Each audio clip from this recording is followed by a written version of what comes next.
entrevista. Conversando sin filtros.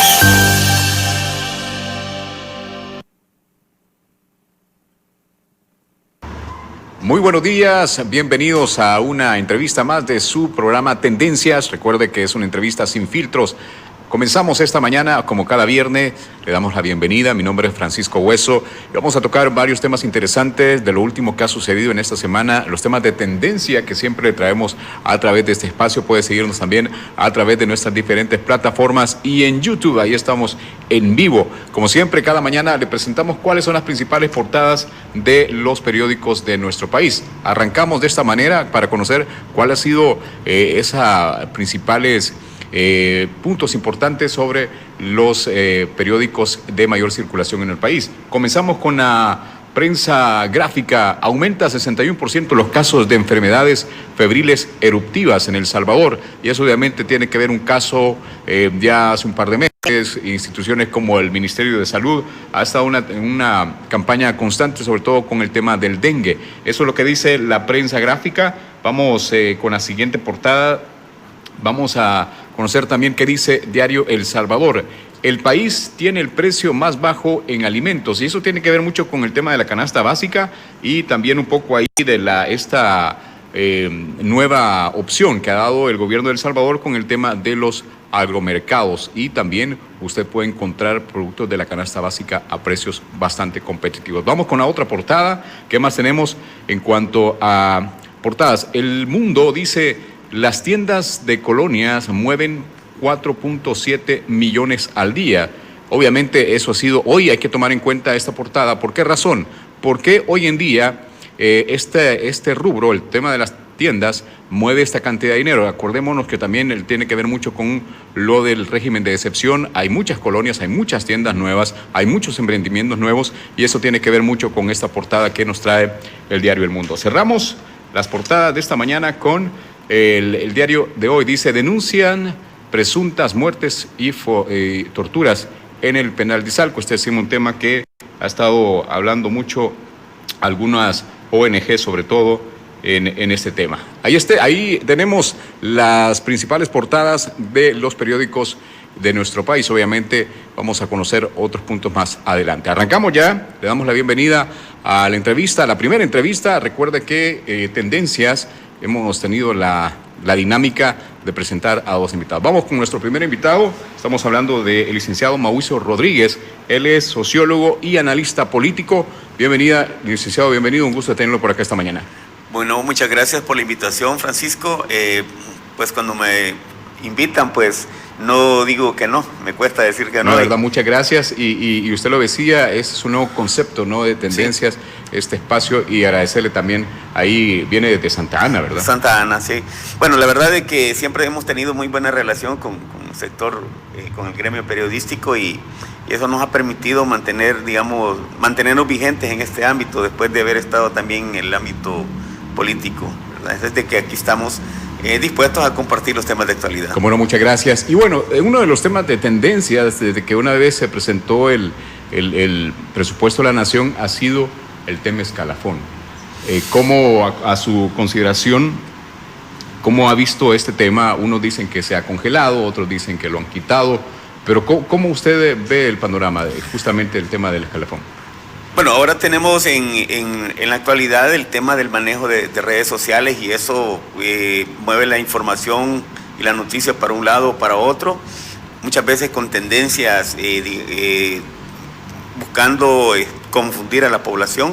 Pero yo sí tengo que decir claro de que he leído el documento, y ahí dice de que los escalafones serán congelados, o sea, quedan en pausa, pues nunca dijo el ministro de Hacienda se cancelan. Eso es otra cosa, es otro concepto. Aparte de que esto corresponde a un artículo de la ley de la carrera docente, es ley de la República el hecho de que tanto salud como educación tienen escalafones, y quiero aclarar que son escalafones diferentes, porque en el gremio de salud el escalafón cambia cada año, sí, previo a una evaluación. Eso dicen que la persona o el empleado tiene que tener 5 años. Sí. Laborando en institución. No, hablamos de educación. ¿Educación? En educación es cada 5 años. El que entra, digamos, de nuevo ingreso, entra en sexta categoría. Hasta llegar a los 30 años es primera categoría. Cada 5 años va cambiando y obviamente va cambiando también el régimen, digamos, salarial. Ahora, hay una situación que yo he creído entender de parte del señor ministro de Hacienda, es el hecho de que no se puede premiar la antigüedad, sino la calidad. Y eso, sí, en eso yo creo que todos debemos de estar de acuerdo, puesto que, como en todo, hay en las empresas privadas, hay en las instituciones de gobierno, hay personas que son muy buenas en su desempeño, pero hay otros que no son muy buenos. Entonces se premia a todos por igual. Entonces el escalafón es cierto, es un reconocimiento, es un emolumento que se le da al empleado, tanto de salud como de educación, pero también el presidente, a través del ministro de Hacienda, pidió que se revisaran. Es que eso es todo. Nadie dijo que se iba a congelar. Lo que pasa es que en el caso de los sectores opositores al gobierno, siempre están buscando, digamos, mecanismos o situaciones de carácter publicitario que les permita a ellos piquetear, porque no sí, golpean, piquetean. Y digo piquetean porque en la última encuesta de Sid Gallup, la imagen del presidente se mantiene intacta. Ahora, y otra cosa que hay que tomar en cuenta, licenciado, es precisamente, incluso lo han reconocido los diferentes representantes de gremiales y sindicatos que en su momento, bueno, no en este gobierno, sino que creo que no sé si fue en el gobierno de Sánchez Serén o de Mauricio Funes, que ellos mismos dijeron que podría llegar un momento que podía llegar a ser insostenible, sí, financieramente. Hay una situación que es bien clara. Mauricio Funes hizo alusión de esas palabras con respecto al escalafón de salud. Porque en salud pública, hay que ser claro, digamos, el régimen salarial de un profesor es completamente diferente al del régimen de salud. Hay enfermeras que pueden llegar a ganar hasta casi los $3,000 y un profesor no llega a esa cantidad. Entonces, el ser insostenibles en el tiempo radicaba en eso, de que cada año se hacía una evaluación y en base a la evaluación pues le iban incrementando los salarios. Enfermeras que ganan, repito, cerca de los $3,000. Yo no digo que sea malo, el problema es que hay una disparidad con respecto a quién es mejor, quién es más útil. Creo que todos. Pero también hay una injusticia en el término de las asignaciones salariales, puesto que también el docente, el profesor, formó a la enfermera, claro, formó al médico. Entonces, tiene que haber un ajuste y una igualdad en ese sentido. Una igualdad, por supuesto. Entonces, pero lo importante de todo esto es de que esto le ha permitido al gobierno central mostrar una cara diferente, porque lo de la marcha que se realizó el sábado anterior, la marcha blanca, realmente no correspondía a la negociación que el gobierno la mano de negociación que el gobierno le tendió a los sindicatos. Y ya de hace unas cuantas horas, el día de ayer, ya hay, digamos, respuestas muy positivas a la petición que los gremios de salud y cuanto a esto, el tema de los sindicatos estaban como divididos, ¿no? Ellos mismos estaban divididos. Lo que pasa es que en el caso del sindicato, yo asocio sindicatos con partidos políticos, aunque ellos dicen que no se juntan, pero el accionar sigue siendo el mismo. Cada uno trata de llevar agua para su molino. Entonces, los sindicatos aprovechan estas coyunturas para darse a conocer ante sus agremiados o potenciales agremiados, para poderlos inscribir o poderse asociar con ellos. Ahora, lo que sí es bien claro es de que quedó establecido en esta coyuntura quién es quién. Los sindicatos que realmente están por intereses, digamos, gremiales, y que hay que ser claro en nuestro país, el sindicalismo se reduce y se limita, y lo digo con respeto porque tengo muchos amigos que son sindicalistas. Yo no puedo ser sindicalista, pero sí, les respeto su posición. Casi siempre se reducen al tema salarial. O sea, no hay, digamos... Es lo que los mueve. Es lo que los mueve. No hay, digamos, no han trascendido a buscar mejoras en cuanto al perfeccionamiento de la función pública. Exactamente. En otras latitudes, el líder sindical es la persona más culta, más educada, con mayores niveles de empatía. Aquí lamentablemente casi siempre, y esto es un remanente del conflicto armado, se busca, como dije vulgarmente, al más buchinchero. Al buchinchero, es cierto. Sí, claro, entonces eso... Al más gritón. Al más gritón. Entonces, lo hemos podido evidenciar en estos sindicatos que se han quedado al margen de las negociaciones del gobierno, aunque a la larga salen beneficiados también, pues. El esquema no lo abandonan. Dijo una sindicalista el día de ayer que vamos a continuar en la lucha de las calles, dice. Entonces, eso ya es un esquema fallido. Y ya El Salvador de ahora no es el de los años 80. Tenemos un parque vehicular de más de 1 millón de vehículos, tenemos más población, y una marcha de este tipo lo que hace es frenar las posibilidades de desarrollo del país. Ahora, yo quiero presentar el siguiente video, licenciado, que tiene, de hecho, esto se dio acá en una entrevista de otro colega, y queremos presentar este video que tiene que ver mucho con el tema que estamos tocando justamente. ¿Será que algunos partidos políticos siguen teniendo injerencia en los movimientos sindicales y sobre todo aquel partido de izquierda? Vamos a, o algunos movimientos no políticos, vamos a ver este video. A ese momento, Bases Magisteriales tenía la información que el partido FMLN y el movimiento liderado por este señor, hay un señor del movimiento de trabajadores de los despedidos y el movimiento de Ronald Umaña, pero básicamente el partido FMLN y el movimiento del señor Ronald Umaña había tomado la decisión de montarse en la marcha y respetando el acuerdo que se había tomado por los organizadores de que no se contaminara esta marcha. Teniendo eso nosotros en cuenta, nos quedaban 2 alternativas. 1, salvar el escalafón de los profesores.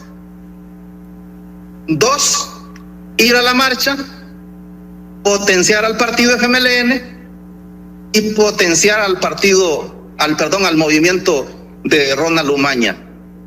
Y ese no es el mandato que nos han dado a nosotros los profesores. Es más, don Mario, si nosotros no hubiésemos abierto la mesa de negociación ese día, a esa hora, si hubiésemos ido a la marcha, íbamos a marchar en otra dirección. Porque nosotros no vamos a ser instrumentos ni del movimiento del señor Ronald Umaña, mucho menos del FMLN, que por 10 años pasó en el gobierno tratando de... Ok, bueno, ahí esto, y si bien es cierto, también se dio algo bien curioso en esta marcha. Justamente él menciona a Ronald Umaña. En medio estaban de una entrevista cuando llega alguien y le dice, miren, no queremos a nadie de los partidos políticos. Entonces, pero específicamente, hablando del FMLN, ¿considera usted que todavía tiene injerencia? El FMLN, por su trayectoria histórica, ha estado ligado, y acordémonos que el FMLN se nutre como partido político y antes como movimiento guerrillero, a partir de las organizaciones sindicales. Todos recordemos FENASTRAS, la UNTS, todas esas organizaciones que eran sindicatos de masas, fuertes, por cierto. Todos ellos sirvieron, digamos, de base social, luego base política y militar al FMLN. Entonces, el FMLN no ha abandonado ese esquema. Por eso dije que hay una líder sindicalista que el día de ayer todavía dijo de que no van a abandonar esta lucha y que ellos se van a ir a tomar las calles, que la lucha se gana en las calles. Eso, por Dios, a estas alturas ya es anacrónico, pues. Ahora, no quisiera darle voces al señor que mencionaron ahí, pues no quisiera elevarlo, pero prácticamente aquí se deja claro de que los intereses de esta gente son político-partidistas, de estos que llegaron a la marcha, puesto que ahora ha parecido de que hoy sí va a armar un partido político. Sí. Entonces, ya uno queda claro de cuál es la verdadera motivación que tienen estas marchas, que no era una marcha para defender a los agremiados de salud y de educación, sino que era para potenciar a un partido, a un movimiento de un señor y un partido político que está legalmente inscrito pero que ahora está reducido también a un movimiento social en su práctica. De hecho, miramos figuras como ¿cómo se llama? El señor Chicas. Ahí andaba, entonces, si bien es cierto, se perfila como tal. Entonces se pierde un poco el sentido ahí lo decía uno de los sindicalistas, que se iba a perder el sentido por el cual se estaba convocando, ¿no? Que era justamente en su momento para sentar posición como gremios, pero ahí obviamente se perdió el concepto cuando se vieron estas figuras políticas. Cuando un sindicato se liga a partidos políticos, pierde su esencia. Entonces, yo creo que los señores que tomaron la decisión de no asistir, creo que fueron bastante sabios, dieron un golpe de mesa, dijeron, no, aquí nosotros no nos vamos a contaminar. Y yo creo de que hicieron muy bien, porque ahora la mesa de diálogo que se ha abierto en CAPRES ha permitido, y en el Ministerio de Educación ha permitido llegar a algunos acuerdos iniciales. Yo revisando redes sociales en la madrugada me doy cuenta que personas dicen, pues sí, pero mire, y no hablo de pensiones, mire, y no hablo de tal cosa. No, hombre, si ahorita están hablando de un tema en específico, que es el tema del escalafón. De hecho, creo que en esta entrevista lo decía él, bueno, el tema del escalafón sí va para el 2025, pero obviamente con ciertas modificaciones. Yo creo de que en el ámbito educativo, y como yo entiendo de que la situación que el presidente de la República lo hizo ver en su discurso de toma de posesión en segundo mandato, dejó bien claro de que quería tiempo. Él pidió paciencia, porque lograr, enrumbar, reorientar las finanzas del país no es una cosa fácil. Recordemos que el tema de seguridad era un tema histórico y lo vino a resolver en unos cuantos años. Por supuesto que el tema de economía también es un tema bastante delicado, y él ha pedido ese tiempo para ello. Lamentablemente, pues sí, la gente es inmediatista y quiere la respuesta ya. Ahora, ¿cómo manejar también? De hecho, lo mirábamos, los diputados hablaron acerca de esto y dijeron, bueno, el presidente de la Asamblea dijo, bueno, vamos a escuchar a estos sectores, y justamente ya está esa mesa. Lo que pasa es que como país como que no hemos entendido, no hemos aprendido cuál es la ruta, el hilo conductor.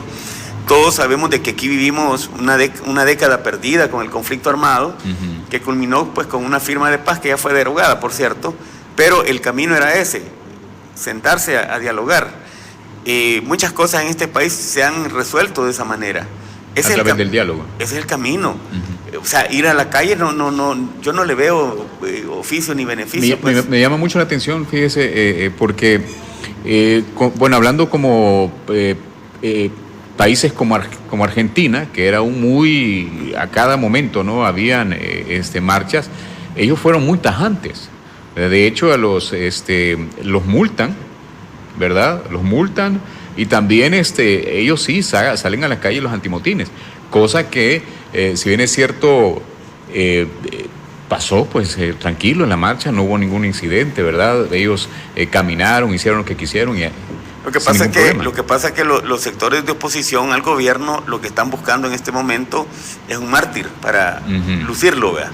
Y el gobierno no ha caído en el juego. Han provocado, a que haya acciones represivas de parte de la policía y del ejército, y no ha existido eso.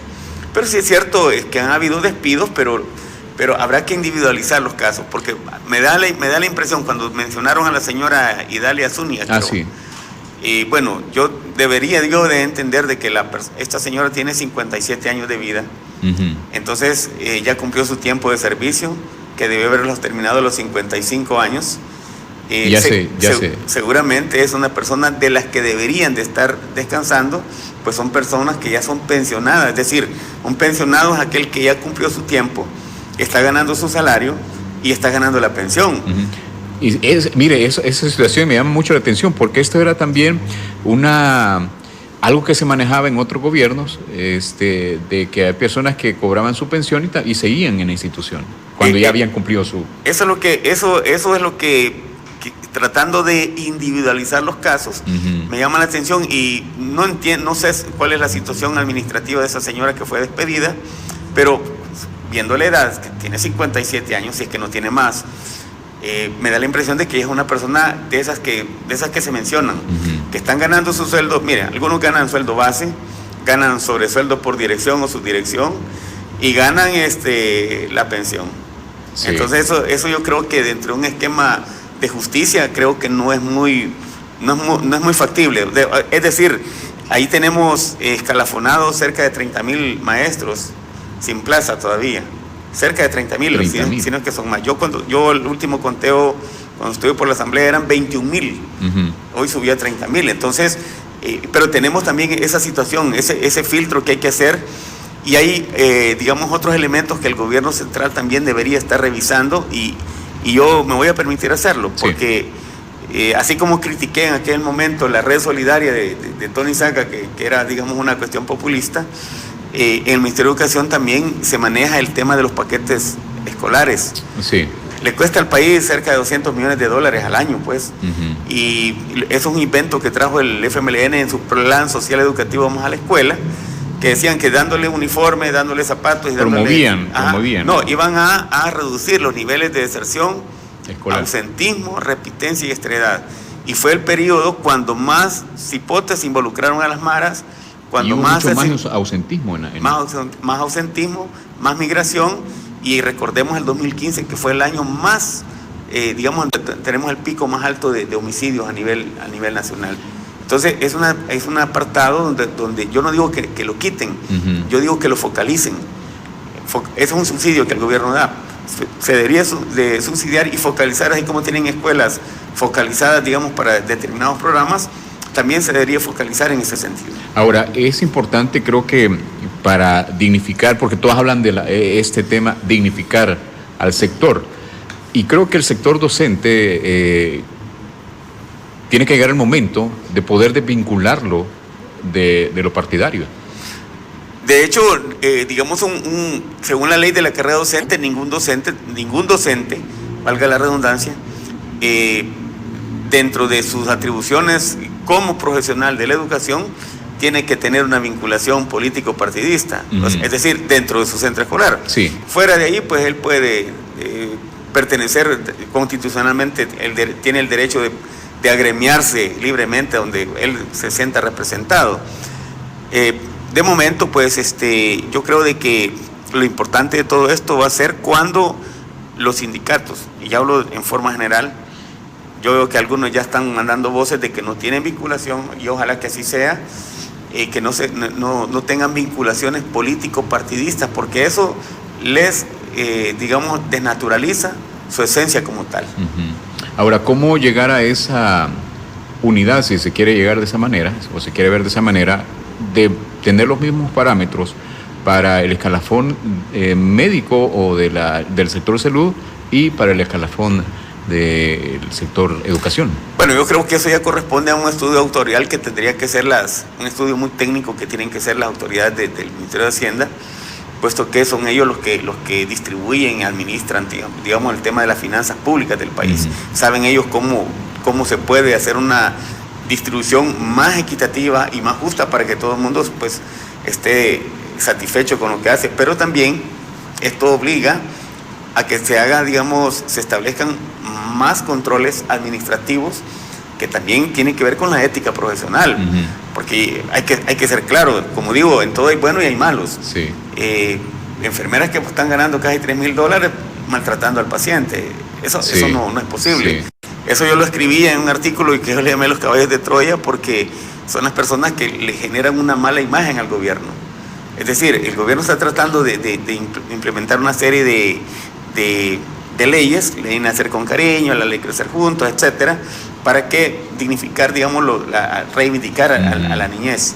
Pero vienen personas que no entienden de eso y al puro machete. Bueno, se han dado varias situaciones donde tanto médicos como enfermeros o enfermeras han sido denunciados justamente por lo que menciona del maltrato, ¿no? De la mala atención. Sí, entonces, como yo digo, en este país y en cualquier otro, antes yo de exigir mis derechos, debo asegurarme que estoy cumpliendo adecuadamente mis deberes y mis obligaciones. Y eso creo que es la parte donde todavía como país nos hace falta mejorar. Bueno, ya lo decía el presidente, la cultura, la teoría de la acción colectiva o la cultura del más vivo. El más vivo. Ajá, entonces yo creo que como que por ahí nos hace falta reeducarnos como país para hacer realmente lo que queremos ser. Un país, si queremos poner al país en las vías del desarrollo o queremos ser un país desarrollado, tenemos que cambiar inclusive la mentalidad. Ahora, específicamente en el sector docente,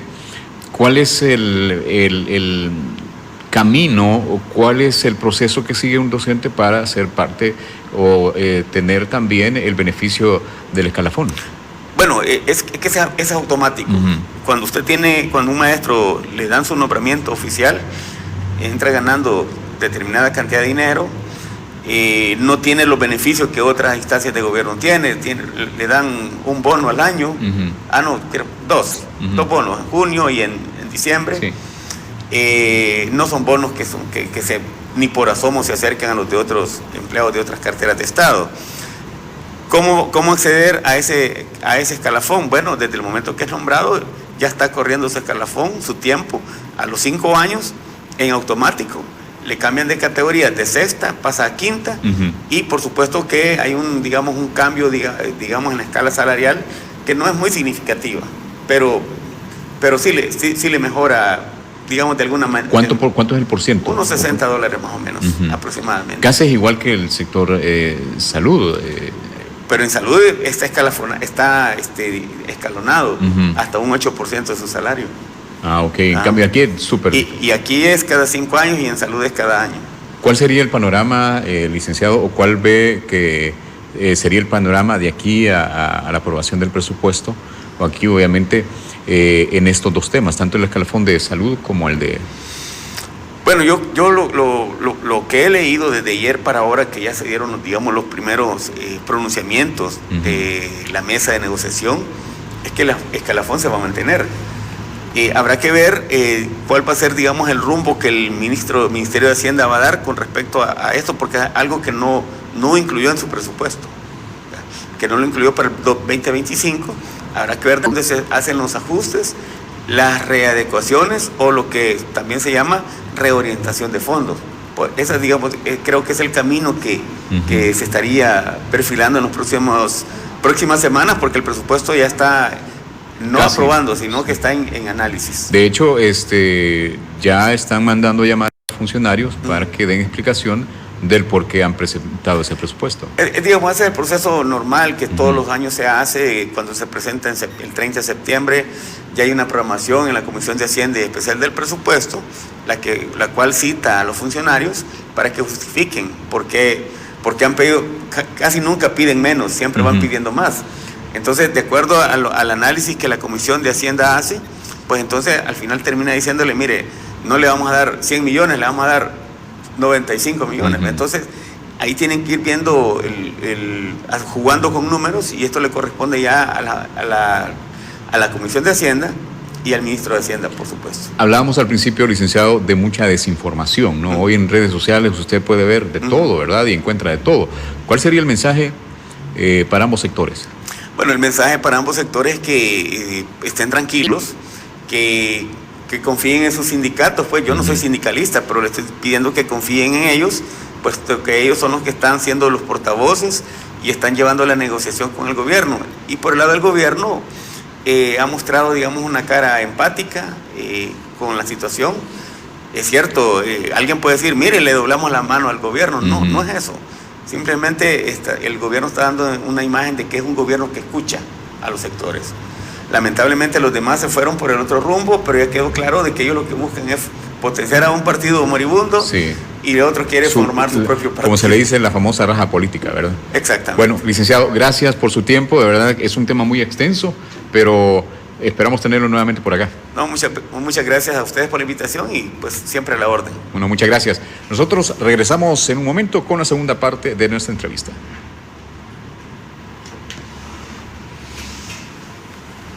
Ya regresamos con Tendencias, la entrevista.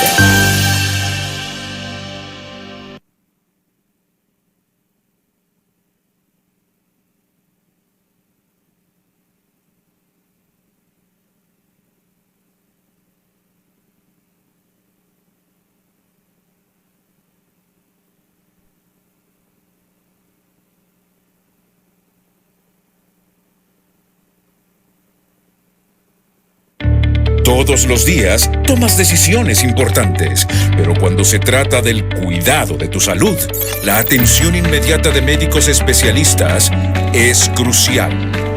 En Hospital de Especialidades Nuestra Señora de la Paz, tenemos los médicos especialistas de mayor experiencia para cuidarte cuando más lo necesites. Hospital de Especialidades Nuestra Señora de la Paz, contigo siempre que lo necesites. Sintoniza Buenos Días Oriente con André Gómez, Michael Barrera, Esmeralda Chicas, Lilian Morales y León López. De lunes a viernes de 8 a 11 de la mañana por TVO, Canal 23.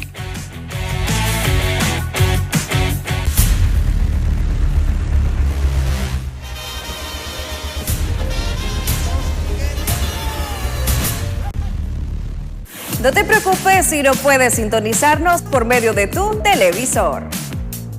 Porque puedes descargar nuestra aplicación a través de Play Store o App Store. Búscanos como TVO Canal 23. Y disfruta de nuestra programación donde quiera que te encuentres.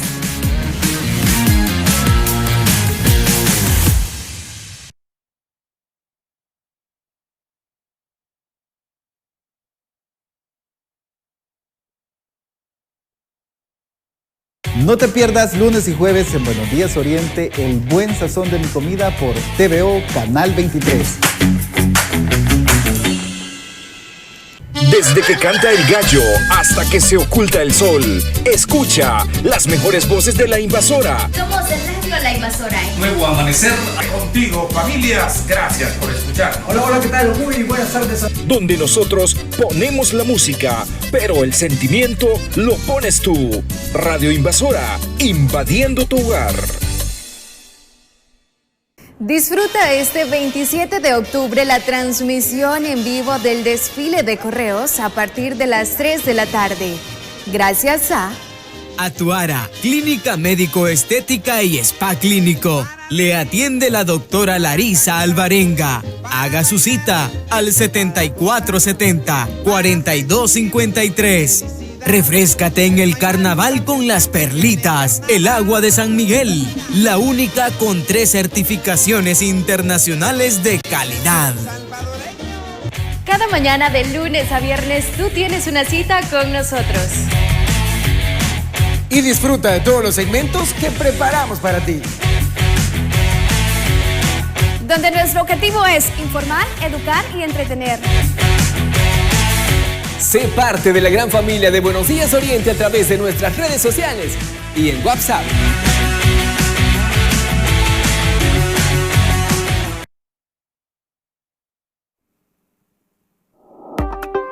Continuamos con Tendencias, la entrevista. Regresamos en nuestra segunda parte de su entrevista Tendencias y como siempre le invitamos que siga la entrevista a través de nuestras diferentes plataformas. Ahí en YouTube usted también puede hacer sus consultas. En nuestra segunda parte tenemos como invitada, de verdad es un placer poder compartir con ella esta mañana, la diputada y segunda vicepresidenta de la Asamblea Legislativa, diputada Alexia Rivas. Diputada, muy buenos días, qué gusto tenerla por acá. El gusto es mío, muchísimas gracias por invitarme a su programa. Es un placer de verdad estar con todos los amigos de TVO. Ya tenía algunos días de no estar junto a ustedes, pero siempre es un enorme placer poder compartir acerca del quehacer legislativo y por supuesto acerca de las últimas noticias que desde la Asamblea Legislativa como diputados hemos tenido el privilegio de estar apoyando a iniciativa, por supuesto, del gobierno del presidente Nayib Bukele. Bueno, y en su segundo, parte del segundo periodo en la Asamblea, en este nuevo cargo como vicepresidenta, es bien es cierto, el compromiso mayor, ¿verdad? Pero se ha visto también el trabajo, diputada, que han realizado no solamente a la hora de la plenaria, ¿no? Sino que antes y justamente en el tema territorial.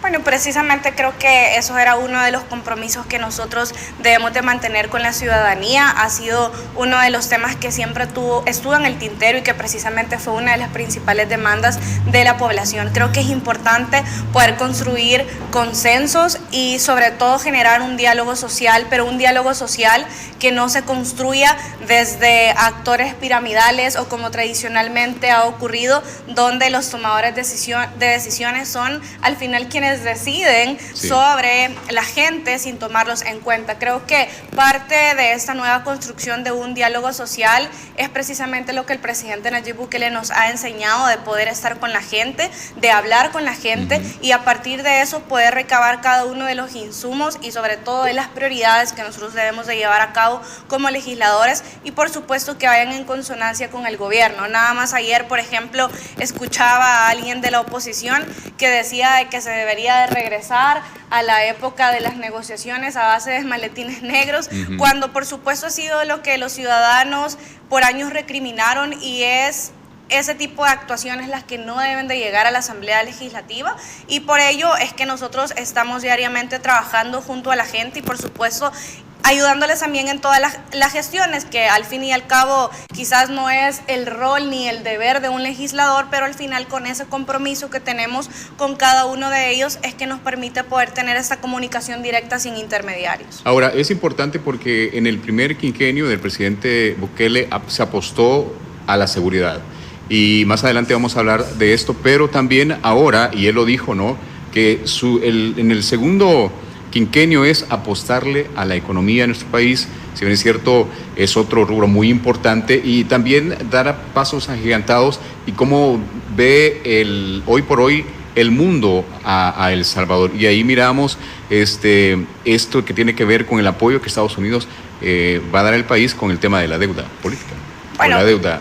Creo que son 3 temas de hecho muy importantes de los cuales tenemos que analizarlos y sobre todo también reconocer el gran trabajo que se está llevando a cabo partiendo desde las negociaciones internacionales, partiendo desde los acuerdos alcanzados con diferentes organismos de cooperación internacional y por supuesto también sobre esa apuesta que el gobierno de Estados Unidos también le está dando a El Salvador como un socio confiable, como un socio estratégico, como al final ese gobierno que le está respondiendo a la gente y que por supuesto se está nutriendo de diferentes aliados estratégicos y pues Estados Unidos, además de que tiene la mayor cantidad de salvadoreños que están radicados en ese país, siempre por larga data ha sido El Salvador también uno de los países que más ha recibido de alguna manera también ese tipo de cooperación. Este último acuerdo que fue alcanzado, donde también hay una reconversión de la deuda, que de hecho es la reconversión de la deuda más grande en toda la historia de nuestro país, tiene apuestas muy fundamentales y dentro de ellas está la sostenibilidad y el cuidado del medio ambiente. Esto es precisamente para la conservación de las cuencas hidrográficas y precisamente el río Lempa, que es el que nutre nuestro país, que es al final quien sostiene de alguna manera también nuestra agricultura, porque es importante poder decir que todo esto está relacionado. No podemos estar hablando de soberanía alimentaria si no tenemos una conservación de todo nuestro medio ambiente y precisamente sobre el río Lempa, que si bien es cierto no nace en El Salvador, es importante decir que recorre todo nuestro país y precisamente también esta apuesta viene en consonancia con una exigencia que también pues de acá al futuro va a estar muy presente como lo es el cuidado al medio ambiente. Y justamente vamos a proyectar este siguiente video que tiene que ver con eso y cómo los Estados Unidos y a través de la embajada están haciendo este esfuerzo en consonancia con el gobierno de nuestro país. Veamos. Uno de los desafíos más grandes para todos en el siglo XXI es el agua, para beber, para la agricultura y para el crecimiento económico. El Salvador está entrando en un proyecto grande y innovador de conversión de deuda para conservar la cuenca del río Lempa. Va a beneficiar a millones de salvadoreños. Apoyamos el proyecto a través de la cooperación financiera y desarrollo internacional de los Estados Unidos. Es una muestra más de la fortaleza de la relación entre El Salvador y los Estados Unidos de América.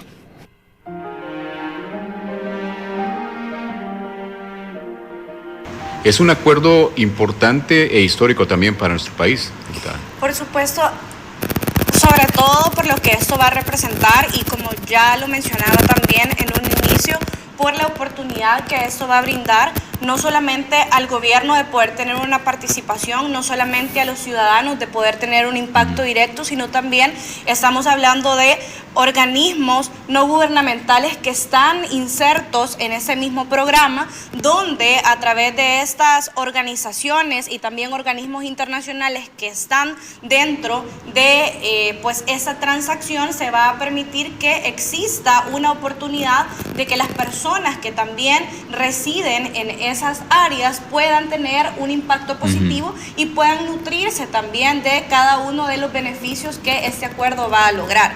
Es importante poder decir que a través de esta transacción el gobierno va a ahorrar 352 millones en el vencimiento que va a tener de la deuda. Es importante decir que esto es una especie de recompra, ¿verdad?, de la deuda anticipada, donde el gobierno de Estados Unidos está poniendo $1.000 millones y eso va a permitir, por supuesto, que El Salvador pueda ahorrarse en esos vencimientos por el pago de deuda anticipada. Esto, además de poder ayudar con el tema, como ya lo mencionábamos, de la sostenibilidad ambiental, también pues reduce esas voces de la oposición que mencionaban que había una posibilidad de que el gobierno cayese en impago, que los organismos multilaterales no querían prestarle dinero a El Salvador.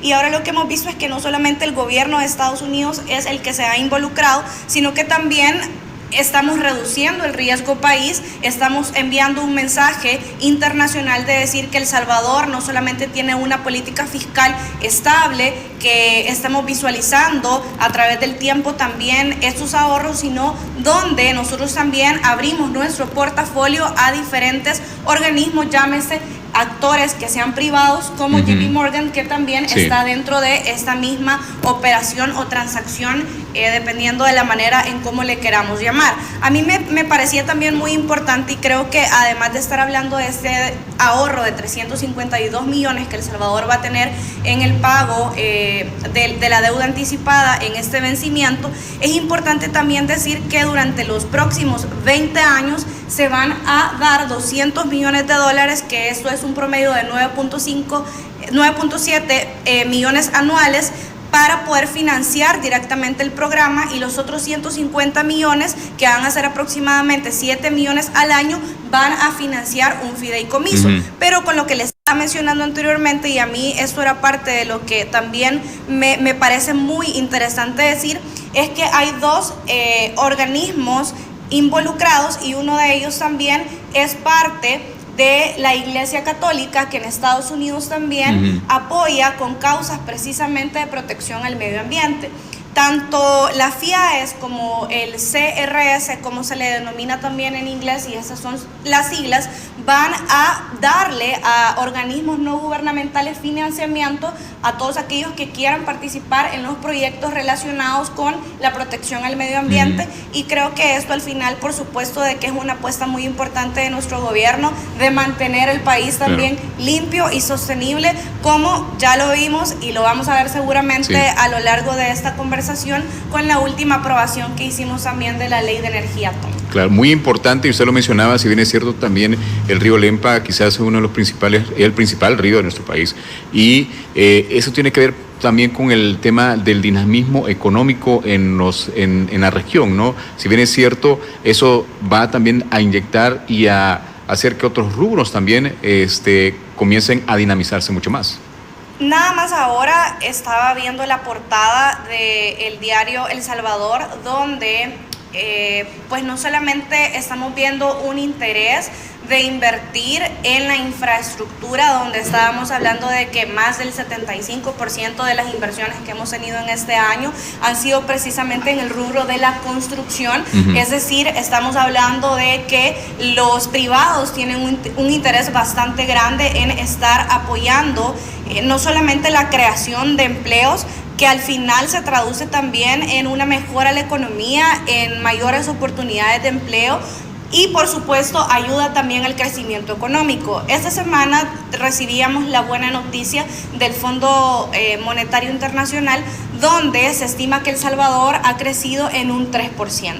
Y esto no lo tenemos que ver como una proyección aislada, sino que es una sinergia de factores que han estado precisamente viniendo a través de la prioridad que se tuvo en el quinquenio pasado de la seguridad, y que ahora, como el presidente también lo mencionó, el 1 de junio, ese quinquenio va a ser para la economía.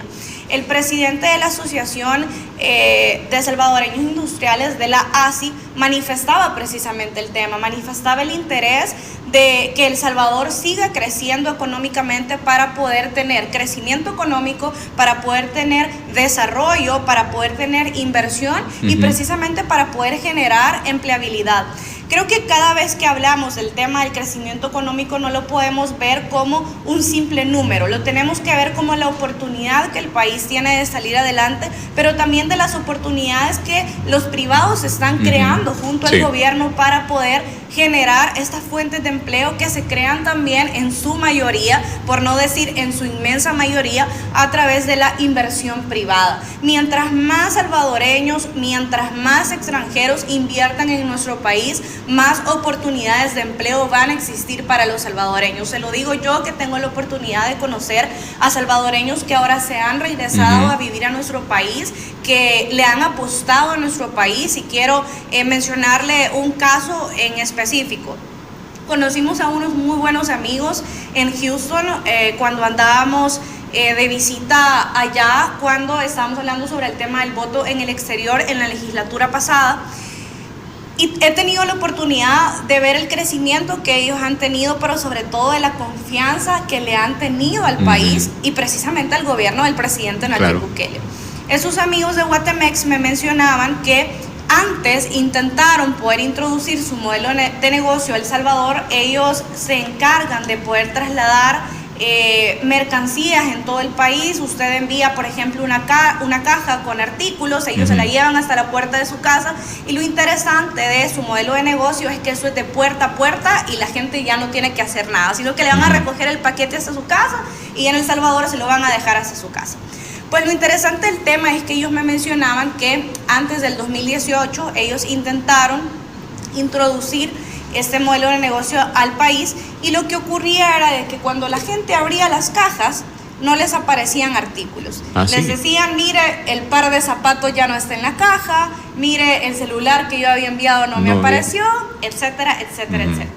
A raíz de eso ellos dicen, ya no vamos a seguir haciendo esta transacción en El Salvador, sino que nos vamos a dedicar a llevar a cabo las operaciones que ellos tienen en Honduras y en México. Imagínense, a pesar de que estamos viendo de que Honduras y México en lo largo de los años han tenido también un alto impacto en el tema de la inseguridad, ellos preferían estar invirtiendo en Honduras y en México porque decían, bueno, ya sabemos que hay inseguridad, pero por lo menos las cajas no llegaban completas. Entonces ellos escuchan que el presidente Nayib Bukele dice en una de sus promesas de campaña, nosotros vamos a mejorar las aduanas, vamos a no solamente destrabar todos esos procesos burocráticos que también se encontraban, sino que vamos a apostarle al tema de la lucha contra la corrupción, que creo que también es algo donde todos los salvadoreños estamos a favor, y que precisamente eso abona también a poder tener mayor inversión, a poder tener un clima de confianza y que más personas quieran apostarle a nuestro país. Pues ellos empiezan a hacer esas transacciones una vez el presidente gana. Hasta este momento me dicen, no tenemos ninguna queja, todas las cosas aparecen, todo ha sido más fácil. Hoy sí le llegan los zapatos y los celulares. Me dicen, sin ningún problema. Aduanas está trabajando de una manera increíble. Nosotros desde la Asamblea Legislativa hemos dado fondos también para el tema de la modernización aduanal, pero lo más interesante y a lo que quería llegar era de que ellos ya tienen 20 personas contratadas en nuestro país. Estamos hablando de 20 familias y las 20 personas son personas jóvenes. Y precisamente eso es lo que nosotros queremos, que los salvadoreños puedan tener una oportunidad de desarrollarse y que las oportunidades sean igualitarias para todos, pero eso existe cuando hay un trabajo articulado entre el gobierno y la empresa privada. Ahora, miramos también el clima de confianza, de la inversión y sobre todo de trabajar de la mano con el gobierno salvadoreño y obviamente con las entidades. Este clima de confianza a nivel internacional también es otro esfuerzo importante de parte del gobierno del presidente Bukele y también de la mano de la Asamblea. Si bien es cierto, no sería nada de lo que estamos viendo si no fuera así el tema. Por supuesto, creo que no podemos olvidar cómo nuestro país estaba antes de poder tener una asamblea legislativa que ustedes eligieran y que pudiera ayudarle al presidente Nayib Bukele a convertir al país en el modelo internacional que ahora es. No podemos estar hablando de economía sin seguridad, no podemos estar hablando de seguridad ni tampoco de economía, no podemos estar hablando de salud sin tener seguridad, no podemos estar hablando de infraestructura sin tener seguridad.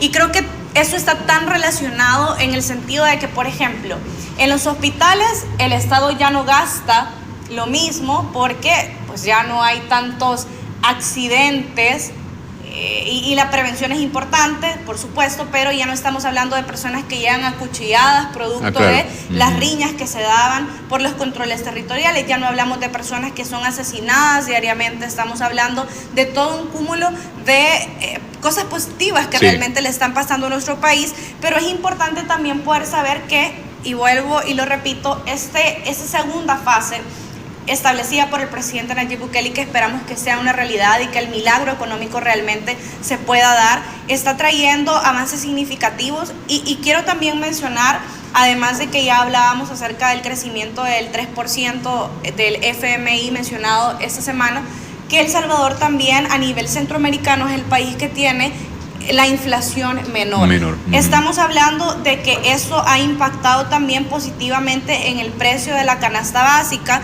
y es importante poder saber que gracias a los 50 agromercados que están abiertos de 6 de la mañana a 1 de la tarde, y quiero hacer el comercial para que todos los que quieran realmente poder tener productos a bajo precio para cuidar la economía familiar puedan realmente acercarse, y ha permitido poder tener un impacto positivo en la disminución del precio de la canasta básica. Y cuando hablamos acerca de ese tema, es importante también poder mencionar que, por ejemplo, Nicaragua tiene una tasa inflacionaria de 5.41%, Guatemala de 4.98%, Honduras de 4.42%, Costa Rica se encuentra en una etapa de deflación, pero El Salvador se posiciona con la tasa más baja y únicamente tenemos una inflación de 1.21. Esto ha sido también gracias a las medidas establecidas, por supuesto, de ahorro a la economía familiar, del seguimiento que se da a través de la dirección y precisamente también de la Defensoría del Consumidor, donde pues estamos viendo que todos aquellos precios abusivos están siendo controlados a través de las sanciones que se puedan establecer a través de la eliminación también de estos intermediarios que establecían el precio. Estamos hablando también gracias a la producción nacional que ya se está alcanzando, y esperamos también que en estos próximos años nuestro país ya no tenga que estar dependiendo de otros países para poder generar este tipo de pues al final comercio que se realiza con otros países, que es importante, pero donde necesitamos también mantener la producción nacional estable y donde nuestros consumidores también sean esos principales ofertantes en la cadena de suministros. Y también es importante poder mencionar que gracias a esto El Salvador se está abriendo a otros países, y bueno, ayer veíamos el anuncio que por primera vez se van a comercializar productos hacia Argentina, específicamente, ¿verdad?, de carne, que una muy buena pregunta es saber por qué no se permitía que se trajera carne desde Argentina. Antes no se daba. De hecho, el presidente de la República puso ahí, le respondió a la ministra, ¿verdad?, que en buena hora, porque ellos lo decían en Argentina, históricamente, por primera vez, vamos a comenzar a exportar carne argentina a El Salvador. Y de verdad, eso es, ¿por qué la pregunta? ¿Por qué no se hacía antes? Es muy interesante saber, creo que a medida vayamos encontrando esta posibilidad de abrirnos a otros mercados, vamos a estar viendo también que hay determinados artículos en los cuales existía un monopolio. Lo vimos en algún momento también con el tema, por ejemplo, de los vegetales, donde existía también estos oligopolios que estaban establecidos y que estaban generando una alza, y esto obviamente, ¿verdad?, es lógico por la ley de la oferta y la demanda. Estas personas no tenían toda la oferta en el mercado, encarecían los precios, y esto lo estaban haciendo también a través de estas medidas artificiales que ellos mismos estaban generando. Y eso que el presidente preguntaba ayer, ¿verdad?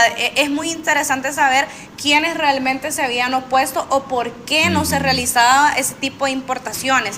Esto es gracias también a estos acuerdos que el presidente rápidamente ha alcanzado después de su visita oficial a Argentina, donde él mencionaba, ¿verdad?, que íbamos a abrir también el mercado salvadoreño a Argentina y el mercado argentino se iba a abrir también al mercado salvadoreño, considerando de que por larga data Argentina ha sido uno de esos países que ha ofrecido, ¿verdad?, la producción específicamente en cárnicos y otros productos también, que ellos como parte de su biodiversidad y precisamente también como parte de su riqueza natural ofertan, posicionándose como uno de los países también más importantes a nivel latinoamericano, y que ahora El Salvador establezca ese tipo de alianza va a permitir, por supuesto, también lograr ese tipo de acuerdos. Nosotros le estamos ayudando a Argentina en el tema de la seguridad. La ministra de Seguridad vino también a conocer toda la política de seguridad implementada. Argentina le está apoyando a El Salvador en otros temas y eso es parte precisamente de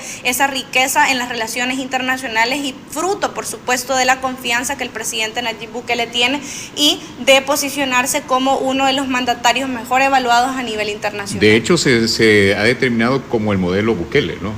Así es, estamos hablando de que varios países ya están adoptando las medidas que El Salvador pues inició desde la llegada del presidente Nayib Bukele, y gracias también a una asamblea legislativa que apoya las políticas implementadas por el presidente.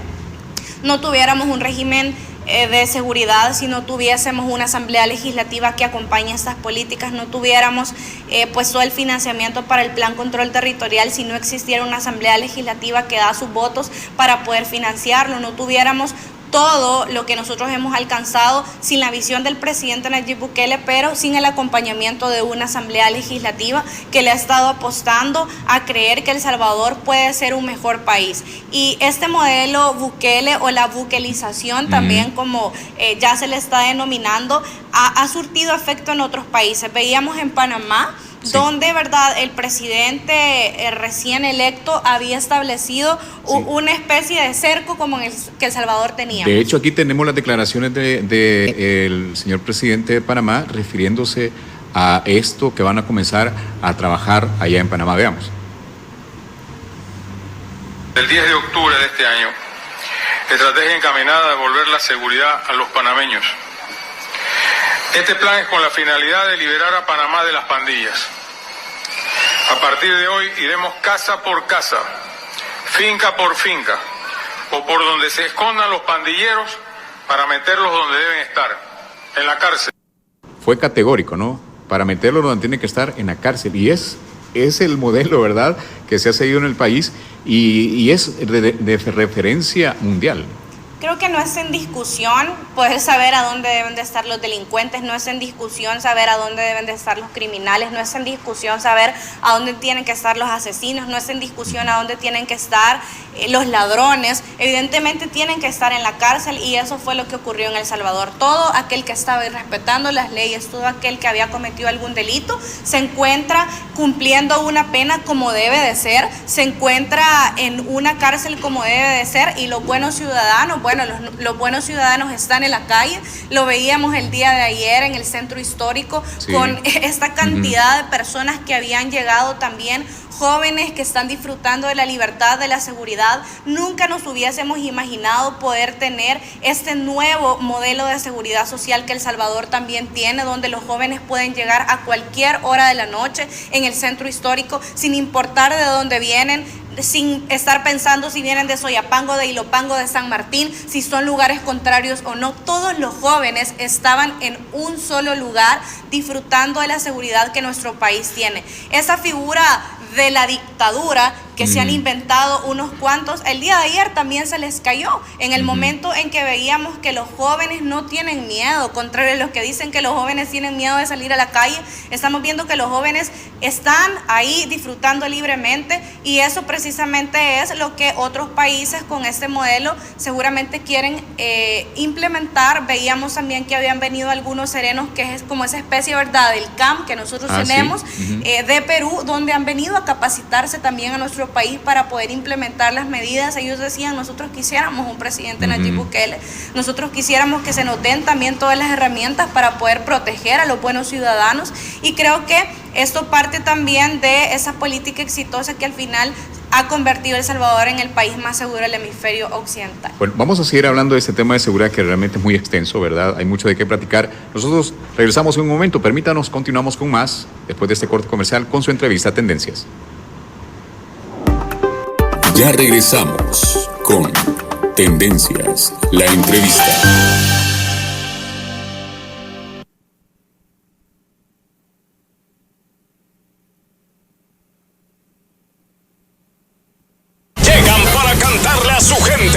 El cantarle a nuestra gente. Los Tigres del Norte. Tour. Aquí mando yo.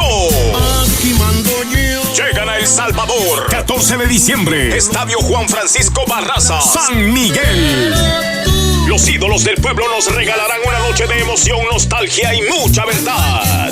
Los Tigres del Norte. Venta de boletos en smartticket.com. Presentado por Global Live y Zamora Live. Disfruta este 27 de octubre la transmisión en vivo del desfile de correos a partir de las 3 de la tarde.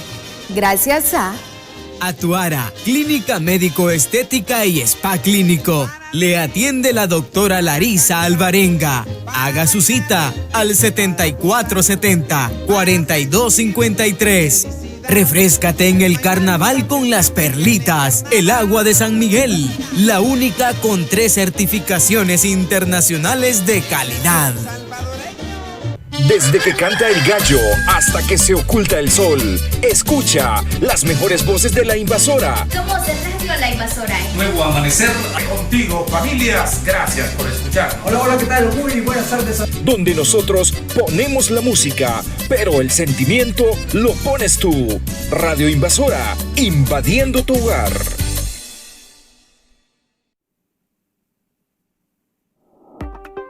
Continuamos con Tendencias, la entrevista. Qué bueno que sigue con nosotros. Seguimos con entrevista Tendencias, la entrevista sin filtros, platicando del trabajo legislativo y sobre todo con estos temas interesantes. Siguiendo siempre con el tema de seguridad y cuál ha sido hoy por hoy el clima que tienen los salvadoreños. Miramos en una de las portadas de los periódicos que hay tiendas. Bueno, en el sector de tiendas ahora están generando más de $4 millones, algo que antes, cuando alguien de repente quería poner su emprendimiento, quería tener un par de dólares ahorrados y que pensaba y repensaba poner su tienda porque no se podía. Cuando hablamos de la seguridad y precisamente cuando hablamos de los derechos que los salvadoreños también tuvieron secuestrados por muchísimos años, es importante poder hablar acerca de la libertad financiera. En ocasiones hablamos de la seguridad y en la mayoría de los casos lo hacemos pensando en la seguridad de transitar libremente, en la seguridad que tenemos de ir de una colonia a otra, en la seguridad que tenemos de poder salir en la noche y de regresar a nuestras casas, gracias a Dios y por supuesto gracias a la guía que Dios le ha dado al presidente. Pero también tenemos que hablar de otro tipo de libertades que los salvadoreños, como lo decía, tenían secuestradas, como lo era la libertad financiera en este caso, la libertad de poder emprender, sí, la libertad de decidir a dónde querían vivir, la libertad de poder decidir a qué escuela querían mandar a sus hijos, porque los pandilleros decidían hasta en qué escuela deberían de estudiar, los jóvenes, y si era una escuela contraria al lugar donde tú vivías, contraria porque las pandillas lo habían dicho, entonces tu hijo se tenía que privar del derecho a la educación si tú querías ponerlo en otro instituto, simplemente porque tú habías comprado una casa hace muchos años o tu familia te había legado un patrimonio en una colonia que era contraria a la donde quizás incluso tu hijo quería estar estudiando. Estamos hablando de esa libertad de recreación que también se le negó a esos niños y a esos jóvenes por no poder ir al parque, incluso de la colonia, porque los pandilleros lo utilizaban para estar fumando drogas, para estar pensando en el cometimiento de delitos o para estar incluso cometiendo delitos y planificando delitos desde esos lugares que eran espacios públicos pero nadie los podía utilizar. Estamos hablando de esa libertad que los salvadoreños tenían, precisamente de lo que usted mencionaba, trataba de querer poner su emprendimiento por el miedo de que en ese mismo día los pandilleros no solamente le iban a llegar a cobrar la renta, sino que también a la señora de la pupusería le llegaban a decir que necesitaban 50 pupusas para las 8 de la noche. Al de la tortilla, de las tortillas. A la señora de las tortillas que necesitaban $3, $5 o los $10 de tortillas que la señora hacía en el día, ya no era una ganancia porque se la tenía que dar a los pandilleros. La señora del comedor que se privaba de vender 50 platos de comida porque 25 se los tenía que dar a los pandilleros. Del panadero, de que si hacía $100 de pan al día, tenía que dárselo. Y no solo vayamos a las personas que en este caso estaban fabricando los productos. Hablamos del panadero que asesinaban al ir en la bicicleta simplemente porque se metió en una colonia contraria. Estamos hablando de las jóvenes y ahora me estoy recordando el tema, que no se podían pintar el pelo de rojo. Es cierto. Porque si tú te pintabas, o sea, te privaban el derecho que una mujer tenía de querer utilizar un color en su cabello tal cual quisiera, porque si era pelo rojo, entonces ya podías ser pareja de X pandillero, incluso si tú no lo sabías. Habíamos llegado a estos extremos tan ridículos, pero que estaban normalizados. Estamos hablando de la decisión que los jóvenes tenían incluso de utilizar un par de zapatos. ¿Qué pasaba si a ti te gustaba X par de zapatos de X determinada marca? Y se lo digo porque yo recuerdo, a mí por ejemplo me gustaba X par de zapatos, pero era como no los puedes usar. Y yo recuerdo la primera vez que alguien me dijo, ¿y por qué no puedes usar esos zapatos? Yo me quedé bien sorprendida. Y, no, es que esos zapatos, y si son de tal color, y si tienen y si se parecen, quizás no son iguales, pero si se parecen, entonces te puede pasar algo. O sea, llegamos a que te podían matar por utilizar un par de zapatos, te podían matar si tenías el pelo pintado de X color, te podían matar si utilizabas una camisa o una gorra. Y de hecho, algo tan exagerado que se vieron muchos casos también de que de repente alguien iba en un microbús, autobús, se quedaba dormido y llegaba hasta la colonia, al punto de autobuses y era diferente a la colonia. Se vieron muchos casos que desaparecieron personas por simple hecho de que se despertó en el punto de buses que no era donde vivía él o ella. Ahorita que usted lo menciona, me está recordando cuando andábamos en la precampaña de candidatos, en la que se realiza de manera interna en el partido, y estábamos en Soyapango. Por supuesto que ni siquiera teníamos el régimen de excepción, todavía no habíamos llegado a la Asamblea Legislativa, y unas personas me estaban enseñando. Yo intenté entrar en esa ocasión a la Campanera a hacer una actividad, y por supuesto que no pudimos llegar. Tuvimos una experiencia bastante fuerte, y recuerdo precisamente de la gente solo señalar, ¿verdad? Y decir como, allá está el punto de buses, y entonces si alguien incluso, ni siquiera que la gente, eso que usted menciona, o sea, si la persona se murió ya no pudo salir del lugar, ¿verdad? Si la persona se equivocó de ruta, entonces también la asesinaron. Si la persona tomó mal el bus, entonces le podía pasar cualquier cuestión. Y ahora estamos viendo esa diferencia donde más del 7% de los salvadoreños dicen sentirse seguros a la hora de poder tomar el transporte público. Estamos hablando de que pues la cantidad de salvadoreños que utiliza el transporte público es la mayor cantidad de salvadoreños que viven en ese país. Por lo tanto, esto no se convierte solamente en una necesidad, se convierte también en una exigencia ciudadana, y precisamente se convierte en el deber que tiene el Estado de garantizarle a sus ciudadanos la protección de todos sus derechos. Así que cuando hablamos de seguridad, no solamente tenemos que pensar, ¿verdad? No falleció o no mataron a un salvadoreño el día anterior. Estamos hablando de un conglomerado de derechos que teníamos limitados y que ahora, gracias a todas estas políticas, los podemos vivir libremente, y El Salvador, como ya lo decíamos también, se convierte en ese referente donde Argentina quiere implementar lo mismo, donde Panamá quiere implementar lo mismo. Bueno, el día de ayer veíamos que en Costa Rica, por ejemplo, los ciudadanos dicen que la Asamblea Nacional de ese país es demasiado flexible, es demasiado flexible con determinados delitos, y que los costarricenses quisieran lo mismo que los salvadoreños tenemos. Y era lo mismo que hablábamos en la parte anterior. El tener una Asamblea Legislativa que está en consonancia con el gobierno nos permite poder disfrutar de lo que ahora El Salvador tiene, y por supuesto que todo lo que hemos alcanzado no puede dar marcha atrás. Ahora, esto da paso obviamente para que continúe el régimen de excepción en nuestro país.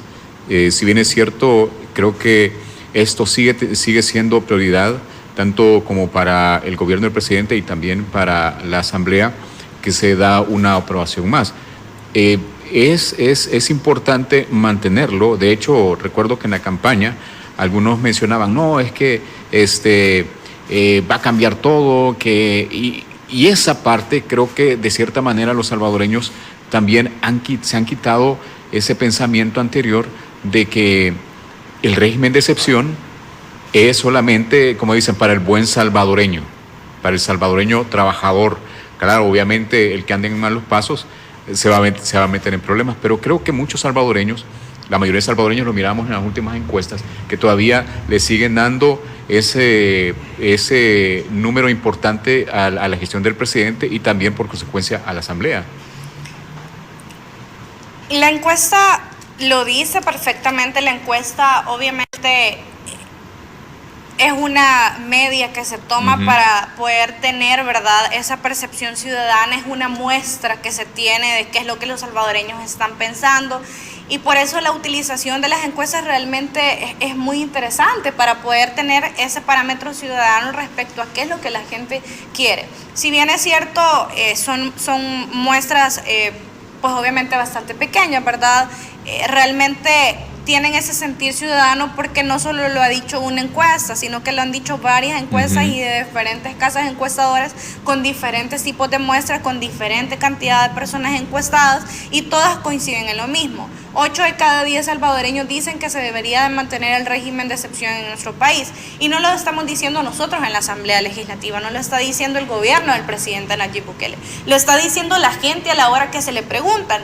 Yo estoy segura que las personas que nos están sintonizando, si les preguntamos, ¿usted quiere que siga el régimen de excepción?, le aseguro de que 9 de 10 nos van a estar diciendo que quieren que continúe el régimen de excepción. Obviamente las muestras siempre van a tener, ¿verdad?, un nivel, pero que es bastante también mínimo, ¿verdad?, del riesgo que se pueda tener, pero estamos hablando de que, dejémosle lo que dicen las encuestas, 8 de cada 10 salvadoreños dicen que se deberían de seguir con las medidas implementadas. Y precisamente eso también viene a lo que vamos a tener en los próximos meses. Una llegada masiva de salvadoreños que están viniendo de diferentes partes del mundo, principalmente de Estados Unidos, pero estamos hablando también de muchos pues turistas internacionales que están viniendo a consumir a nuestro país. Así que a las personas que tienen comercio es importante que se puedan preparar para la llegada de fin de año nuevo, donde, verdad, masivamente pues vienen a consumir, utilizan pues vehículos rentados, Airbnbs. Estamos hablando de personas que llegan a comer a determinados lugares, personas que están yendo a hacer turismo interno. El Ministerio de Turismo hablaba de que casi más de 8.9 millones de personas habían visitado también todos los centros turísticos que El Salvador tiene, donde estos espacios públicos han sido remodelados gracias a los fondos que desde la Asamblea Legislativa también nosotros hemos dado. Y me parece que es muy importante poder mencionarlo porque imagínense que yo, que soy diputada, en ocasiones se me olvidan tantas cosas que nosotros hemos hecho desde el día 1 que hemos estado llegando, y por eso creo que es muy importante poder reconocer la labor valiosa que esta Asamblea Legislativa también ha tenido en ese acompañamiento que se ha dado. Y le mencionaba ese tema para hacer un paréntesis y un comercial también, ahora que ya casi entramos a la recta final del año y donde ya se vienen también esa fiesta y esa época tan bonita para compartir en familia. Pero yo no sé si usted recuerda que en diciembre aumentaba la cantidad de delincuentes y me da risa, pero yo fui también. Sí, es cierto. Realmente, ¿verdad? Pues sorprendida por ladrones en la época de fin de año. La gente siempre decía, ¿verdad?, en diciembre se alborotan más los ladrones. Y de hecho la gente ya ponía, mire, un buen salvadoreño decía, mira, cuando te den el aguinaldo o cuando te paguen, y haz mucho. Es bien, hoy que seguramente puede ser gracioso, pero en su momento era una situación bien complicada, porque los salvadoreños se hacían, decían, mira, hace tal cosa o lleva solamente lo que vas a gastar, no lleves todo el dinero, justamente por lo que mencionan. era, mira, no saqué todo el dinero, ¿verdad? Cuando te paguen, sí. No lo saqué porque en esa época los ladrones te pueden estar esperando afuera del cajero. Y imagínense, afuera de un cajero o adentro de un cajero siempre había una cámara de seguridad. En la mayoría de comercios habían cámaras de seguridad. Pero ¿qué pasaba? La denuncia era mínima. Sí. Había temor. El temor que la gente tenía. Y fíjense que acá se da un fenómeno bastante interesante, porque la gente tenía temor en denunciar respecto a lo que les podía pasar a ellos, pero yo no sé si usted también en algún momento lo pensó, que el denunciar y el activar también los canales generaba también un riesgo para los policías y para sus familias. Claro. Generaba un riesgo, si un proceso se iba a la vía judicial, para los jueces y sus familias. Si una persona trabaja en la fiscalía, generaba un riesgo para ellos y para sus familias. Habían amenazas. Toda la gente pensaba, ¿verdad? Entre, bueno, y si yo realmente hago una denuncia, primero eso va a surtir efecto. Teníamos esa desconfianza también en las instituciones de saber que los procesos no avanzaban, de que si llamabas a la policía no te iban a contestar o que los policías no iban a llegar. Ahora inmediatamente alguien hace una llamada. Y no dos policías. Y ahí están respondiendo. ¿Y por qué? Porque ahora el Estado y las fuerzas de seguridad están concentradas en esta prevención de otros delitos. ¿Qué ocurría? Pues los policías, todo su trabajo, casi el 99.9% estaba concentrado en andar persiguiendo a los mareros. En estar persiguiendo al que fue a asesinar al muchacho de la colonia. Toda la concentración de las fuerzas públicas estaba orientada a los mareros. Ahora que gracias a Dios el país se está limpiando de este lastre, estamos viendo que la policía está teniendo una efectivización y donde el nivel de confianza ciudadana ha aumentado. Es una de las policías más confiables a nivel mundial. Me llama la atención hoy por hoy que justamente cuando se da un crimen, que es, antes los salvadoreños nos sorprendíamos porque no habían asesinatos. Es decir, qué raro, o el número ha sido bajo. Hoy, obviamente, gracias a Dios, todo eso ha cambiado, pero también cuando ocurre, creo que vamos casi 71 días sin homicidios en todo este periodo, pero cuando se da un hecho delictivo, en cuestiones de horas, ya la policía ha dado con el paradero de los responsables, de los presuntos responsables. Y eso también, como usted lo mencionaba, ha elevado el nivel de confiabilidad de las autoridades. Bueno, llevamos 735 días sin homicidios. Hace poco decíamos, bueno, eso significa 2 años acumulados sin homicidios. Se contabilizan 107 días sin homicidios en la segunda gestión del presidente Nayib Bukele, que acaba de iniciar. Estamos hablando del 1 de junio, ahora estamos 25 de octubre y ya llevamos 107 días. Si lo multiplicamos, estamos hablando un poco más de 3 meses acumulados, ¿verdad? Sin homicidios. En el contexto del régimen de excepción tenemos 622 días sin homicidios y en todo lo que va del 2024 se contabilizan ya 217 días sin homicidios. Mira qué interesante esto. En lo que va de octubre llevamos 20 días sin homicidios y eso significa 11 días también que han sido consecutivos sin tener ningún tipo de homicidios. Y así podemos sacar el conglomerado dependiendo del mes que nosotros queramos centrarnos. Pero hablamos que cuando desgraciadamente también hay un homicidio, porque cada vida cuenta, porque cada vida es importante, porque no hablamos solo de la pérdida de una vida, sino que hablamos de una familia que se queda sin un ser querido. Estamos hablando de una generación que crece sin sus padres y esto conlleva otro tipo de problemas sociales, desintegración familiar, esto conlleva traumas psicológicos en los niños, que son otros factores que también pues se empezaron a vivir producto de la guerra social que las pandillas también tenían con el Estado, pero no solo con el Estado, porque aquí se va de encuentro la población en general. Tenían una guerra contra los salvadoreños. Lo que en El Salvador había no era una guerra social contra el Estado, era una guerra social contra los buenos salvadoreños, donde los pandilleros los asesinaban indiscriminadamente y donde los salvadoreños decidían qué hacer con la vida de cada salvadoreño creyéndose dioses, y eso precisamente es lo que nosotros queremos evitar y eso es precisamente por lo que día a día trabajamos para no tener que volver a esa situación. Pero hablamos de que cuando hay un asesinato, inmediatamente la Policía Nacional Civil publica quién ha sido el responsable. La tasa de impunidad ha bajado en este país en más de un 90%. Si no mal recuerdo, es casi un 98%, según datos también estadísticos del ministro de Seguridad, donde hemos reducido los secuestros, donde se ha reducido la criminalidad y por supuesto también los asesinatos, donde se ha reducido la extorsión, donde se han reducido todos los demás delitos que también estaban relacionados, porque un delito siempre conllevaba otro tipo de delitos. Sí. Un secuestro, por ejemplo, terminaba en que en los mareros no solamente secuestraban a alguien, sino que al final lo terminaban asesinando. Estamos hablando de que usurpaban viviendas, estamos hablando de que existía también un abuso hacia el patrimonio de los salvadoreños.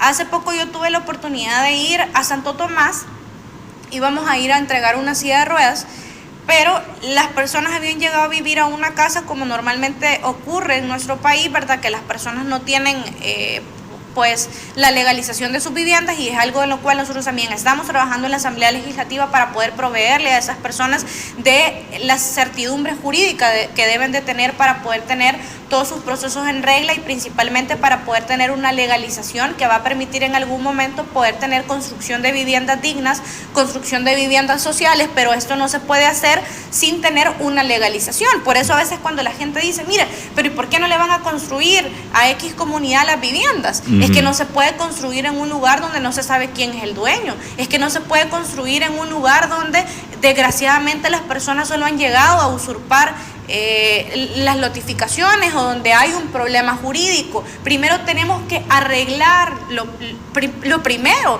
para poder seguir con las etapas subsiguientes. En la Asamblea, si ustedes han tenido la oportunidad, cuando nosotros hablamos de que ese día hemos legalizado a tal y tal y tal y comunidad, bueno, eso precisamente es para poder después seguir a la etapa subsiguiente de darle sus escrituras, y después de que las personas tengan sus escrituras poder hablar de construir viviendas sociales. No es como las diputadas de la oposición dicen, miren, ¿y por qué no construyen ya todas las casas que ustedes quieran? Eso surge precisamente del desconocimiento, de no conocer la realidad que la gente vive en las comunidades y solo ponerse a hablar por hablar. Pero bueno, eso es ya lo que tradicionalmente hacen y es algo ya común y a lo que ya no me voy a referir, pero lo traía también a colación porque es importante poder saber que todo este producto social que nosotros también hemos tenido heredado nos permite poder trabajar ahora, pero de una manera también ordenada, siguiendo procesos y fases. El Plan Control Territorial está compuesto por diversas fases. Se necesitaba el financiamiento de la etapa 1 para llegar a la 2, luego la 3, la 4, la 5, hasta llegar a la 6, donde precisamente es lo que ahora estamos viviendo. Era lo que hablábamos al inicio de esa entrevista, de estar hablando de que, por ejemplo, solo la industria en nuestro país abona el 16% del PIB, pero si ellos no estuvieran interesados en invertir en El Salvador por el clima de seguridad, se van para otro país, como el amigo que les conté, prefieren irse para Guatemala, para Honduras, para Nicaragua, pero no invertir en el país porque no les va a dar ni la rentabilidad económica que ellos necesitan, y por supuesto va a generar también esa incertidumbre, pero no solamente una incertidumbre social, una incertidumbre jurídica, y que ahora tenemos una seguridad jurídica gracias a una Asamblea Legislativa que responde en tiempo, que ahora tenemos una seguridad social gracias a las políticas públicas implementadas por un gobierno, que ahora podemos estar hablando de seguridad económica también a la hora en que sigamos avanzando y permitamos que esa inversión se traduzca en fuentes de empleo para los salvadoreños y desarrollo, que es al final lo que todos estamos interesados, menos una parte bien pequeña de la población que no quiere la mejora para los salvadoreños. Ahora, diputada, tengo 6 minutos, hay todavía un par de temas que tenemos que tocar, pero ya se está trabajando, ya están llegando los funcionarios a la Comisión de Hacienda para ver justamente el tema del presupuesto. Se quedan alrededor no sé cuántas semanas ya para finalizar el año. ¿Considera usted que sí va a salir a tiempo el presupuesto? Bueno, desde la primera vez que llegué a la Asamblea Legislativa y que he tenido la oportunidad de estar dando mi voto para la aprobación de un presupuesto, siempre lo hemos cumplido en tiempo y en forma. Esa Asamblea Legislativa ha tenido también esa visión de estar llamando a cada uno de los funcionarios para que puedan explicar en qué es que van a estar utilizando el presupuesto que se le va a asignar a cada cartera de Estado. Es importante saber también que desde la Asamblea Legislativa nosotros aprobamos ese presupuesto que va en consonancia también con esas medidas, no solamente de ajuste fiscal que ahora, ¿verdad?, el gobierno tiene pues en marcha, sino donde por primera vez nosotros vamos a tener un presupuesto que va a ser totalmente financiado. Eso significa, ¿verdad?, que no vamos a estar necesitando de deuda extranjera para poder financiar nuestro propio presupuesto. Esto, en palabras simples, ¿verdad?, ha sido de que en años anteriores los gobiernos, y digo porque siempre ha sido así en nuestro país, desconozco realmente con exactitud en qué años El Salvador no ha tenido un presupuesto que no haya sido financiado de la manera en que siempre ha ocurrido, porque la data es muy grande, ¿verdad? Y estamos hablando de décadas, no quiero decir los últimos 40 años, porque esto estoy segura que es muchísimo más. Ha sido de esa manera producto de que El Salvador no ha tenido, primero, ¿verdad?, la estabilidad fiscal, la estabilidad política, la estabilidad social que ahora nosotros podemos estar viviendo, pero la visión de un presidente que también a nivel internacional está utilizando este tipo de pues elementos tan importantes como ya lo mencionábamos para generar ahorro. Hablábamos sobre el tema, ¿verdad?, de la recompra, de los de pagar anticipadamente la deuda, que esto está generando ahorros, pero también las políticas contra la evasión y la elusión fiscal que nos permite poder tener también un saneamiento de las cuentas estatales. Esto es una recomposición como una familia, como una persona, ¿verdad?, que se encuentra endeudada, que se ha endeudado no porque ha querido. Existen excepciones, ¿verdad?, en los cuales hay un desorden financiero por ahí, pero en la mayoría de ocasiones las personas quizás lo hacen, ¿verdad?, porque tienen la necesidad, porque me dan un préstamo acá más caro y entonces utilizo ese que tiene un interés más caro, y eso ha sido lo que a lo largo de los años a El Salvador le ha pasado. Nosotros estuvimos en el gobierno de Salvador Sánchez Serén en riesgo, estuvimos casi al borde del caer en el casi impago. Todos los años. Fuimos sancionados, de hecho nuestro riesgo crediticio, ¿verdad?, pues aumentó, y esto generó también a nivel internacional que El Salvador no fuera objeto para darle de deuda, ¿verdad?, de crédito, perdón, no fuera objeto de crédito para precisamente poder financiar ese presupuesto. Entonces lo que ahora se va a hacer es que El Salvador ya no va a pedir deuda, evidentemente se van a tener que hacer algunos ajustes en diferentes carteras de Estado, ajustes razonables, ajustes viables, ajustes que no tengan afectaciones hacia el trabajador y que se respete precisamente, ¿verdad?, cuáles son aquellos acuerdos que entre ellos mismos se han alcanzado. Hemos visto negociaciones que se han tenido, por ejemplo, entre el Ministerio de Educación, el Ministro de Educación, que varios sindicatos dijeron no vamos a ir a la marcha, donde en El Salvador hay libertad de asociación, por supuesto, pero los sindicatos dijeron nosotros vamos a llegar a un acuerdo, y precisamente la negociación y el llegar a estos acuerdos nos va a permitir tener consensos, y estos consensos lo que nos va a permitir, por supuesto, es que desde la Asamblea Legislativa nosotros también podamos aprobar en tiempo y en forma ese presupuesto una vez sea justificado por cada una de las carteras, y de esa manera en diciembre, si Dios quiere, lo estemos aprobando. Bueno, ya casi estoy contra el tiempo, quiero presentarle antes de irnos este video corto que usted seguramente lo vio antes. Vamos a ver.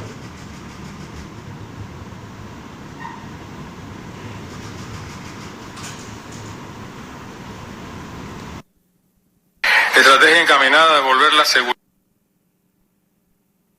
Un saludo a la diputada Alexa Rivas, aquí de El Salvador, Xochitl Fujiyama. Muchas gracias por todo lo que han hecho, incluso con el presidente Bukele. Estoy muy agradecido por esa gran donación que han hecho para apoyarme con la construcción de escuelas en Honduras. Gracias y nos vemos. Bueno, ahí está ese saludo que, bueno, fue un revuelo, ¿verdad? Pero ahí está realmente la muestra de apoyo, ¿no?, que se le dio. También el presidente ahí se hizo tendencia con el apoyo que le dio. Bueno, el presidente donó a su cartera personal 2 bitcoins para poder apoyar, ¿verdad?, esta causa que realmente ha generado mucho apoyo a nivel centroamericano. En Guatemala fue literalmente una locura. en este recorrido que se está dando para poder financiar estas escuelas en Honduras. Y bueno, el presidente Nayib Bukele también se sumó a esa causa, donde muchos salvadoreños acompañaron este recorrido y donde habla también de la gran generosidad y el corazón y de la apuesta que El Salvador tiene hacia otros países de querer ayudar como naciones hermanas. Diputada, muchas gracias. Gracias de verdad por habernos acompañado. Espero que no sea la última vez que esté con nosotros. No, por supuesto, cada vez que me inviten aquí voy a estar. Ha sido un enorme placer. Gracias por tenerme en Tendencias y que Dios les bendiga. Bueno, gracias. Hasta aquí llegamos. Nos vemos el próximo viernes. Tendencias, la entrevista, conversando sin filtros. Los conceptos vertidos